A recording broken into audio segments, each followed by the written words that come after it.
സുബ്രഹ്മണ്യ ക്ഷേത്രത്തിൽ സുബ്രഹ്മണ്യ സഹസ്രനാമ ലക്ഷാർച്ചന നടന്നു. തന്ത്രി തീയന്നൂർ ശങ്കരനാരായണ ഉണ്ണി നമ്പൂതിരിയുടെ മുഖ്യ കാർമ്മികത്വത്തിലാണ് ചടങ്ങുകൾ നടന്നത്.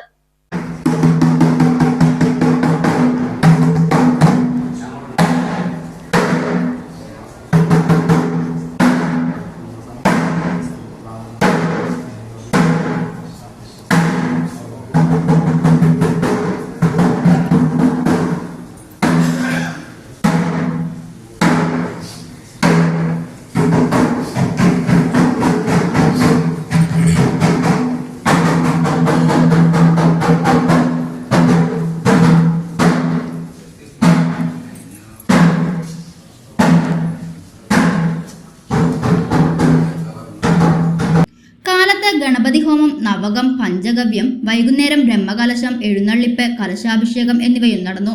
നിരവധി ഭക്തജനങ്ങൾ ലക്ഷാർച്ചനയിൽ പങ്കെടുത്തു. തന്ത്രി തീയന്നൂർ ശങ്കരനാരായണ ഉണ്ണി നമ്പൂതിരിയുടെ മുഖ്യ കാർമ്മികത്വത്തിലാണ് ചടങ്ങുകൾ നടന്നത്.